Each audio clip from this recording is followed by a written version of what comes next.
Alarm में आज हम दर्शकों को स्मॉग के खतरनाक असर से आगाह करेंगे। दिल्ली एनसीआर में स्मॉग की वजह से आबो हवा इतनी खराब हो चुकी है कि सांस लेना भी मुश्किल हो गया है। प्रदूषित धुंध सेहत के दुश्मन है और इसकी वजह से सांस की बीमारियों से लेकर हार्ट तक की बीमारियां हो सकती हैं। जहरीली हवा से मरीजों की हालत भी बिगड़ सकती है। फिजा में धुंध, सांसत में जिंदगी। जहरीली धुंध कर देगी बीमार।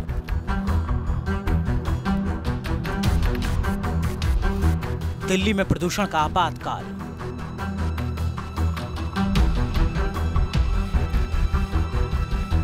स्मॉग के खतरे से खबरदार।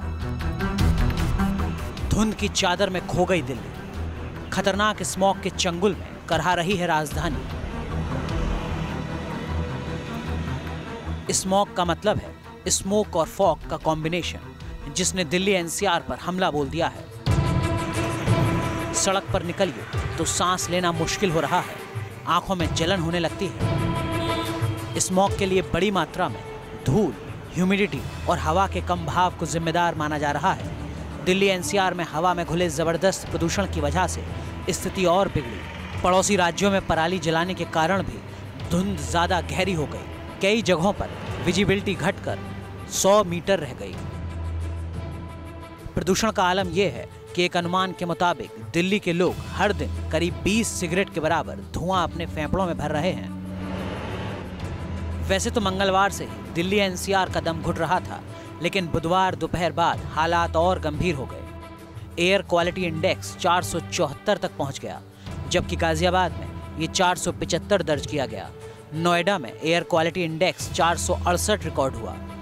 एयर क्वालिटी इंडेक्स 400 से ज्यादा होने पर इसे गंभीर की श्रेणी में रखा जाता है। इससे सेहत पर बुरा असर पड़ता है। अलार्म में आज हम आपको इस खतरे से आगाह करेंगे। मेरे पीछे आपको जो ये धुंध नजर आ रही है, दरअसल इन दिनों ये दिल्ली वालों के लिए एक बड़ी आफत बन गई है। आफत इसलिए क्योंकि इसकी वजह से लोग बीमार पड़ते जा रहे हैं। डॉक्टरों का कहना है कि ये धुंध यानी स्मॉग काफ़ी दिनों तक इसी प्रकार बना रहा तो आपकी तबीयत बहुत ज़्यादा बिगड़ सकती है, क्योंकि जो सांस हम ले रहे हैं वो बहुत ज़्यादा प्रदूषित है और इस प्रदूषण के चलते हमें बहुत सारी बीमारियां भी हो सकती हैं। आज अपने शो अलार्म में हम आपको इसी स्मॉग से जुड़ी बीमारियों के बारे में बताएंगे और बताएंगे कि डॉक्टर क्या कहते हैं, डॉक्टर इससे बचने के क्या उपाय बताते हैं और हमें किन चीज़ों के बारे में एहतियात बरतनी चाहिए। प्रदूषित धुंध सेहत की दुश्मन है। इसकी वजह से सांसों से लेकर हार्ट तक की बीमारियां हो सकती हैं। जहरीली हवा से मरीजों की हालत बिगड़ सकती है। बच्चों, बूढ़ों और गर्भवती महिलाओं को स्मॉग से ज़्यादा नुकसान पहुंच सकता है। इसलिए एहतियात बरतिए ताकि आप खुद को और अपने परिवार को बीमार करने वाले स्मॉग के कहर से महफूज रख सकें। वीडियो जर्नलिस्ट अनूप यादव के साथ Deepak Rawat, news nation, Delhi.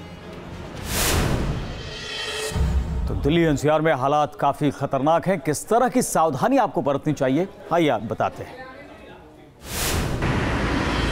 Smog की आबोहवा में सांस लेना किसी भी इंसान को बीमार बना सकता है। धूल, धुएं, धुंध और प्रदूषण की चौकड़ी का सेहत पर बुरा असर पड़ता है। सिर से पांव तक पूरे जिस्म पर स्मॉग का हमला होता है। इससे बालों के झड़ने की समस्या हो सकती है। खांसी और ब्रोंकाइटिस का खतरा पैदा हो सकता है। दिल से जुड़ी बीमारियों की आशंका भी बढ़ जाती है।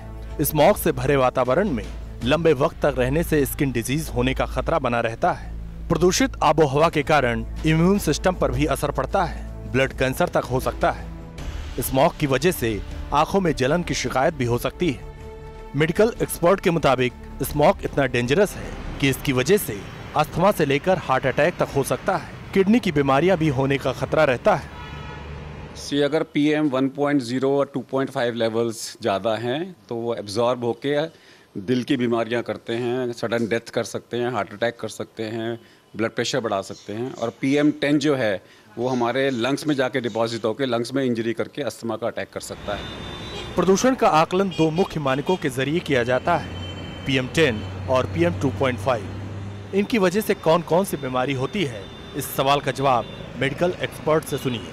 10 वाला जो होता है वो नाक और आँखों को और गले को ज़्यादा परेशान करता है और ये लंग्स के अंदर तक पहुंच के रुक जाएगा। 2.5 जो है वो सब बैरियर्स को क्रॉस करके, लंग्स को क्रॉस करके ब्लड के अंदर चला जाता है और ये पार्टिकल जो है बहुत ज़्यादा नुकसानदेह हो जाता है, क्योंकि ये ब्लड वेसल्स में जा रहा है, खून में दौड़ रहा है, तो सारे शरीर में किसी भी सिस्टम को ख़राब करने के लिए पहुँच जाता है। स्मॉग के वातावरण में सांस लेने से प्रदूषित हवा लगातार फेफड़ों में जाती है, इसलिए लोग सांसों की बीमारियों की चपेट में आ जाते हैं।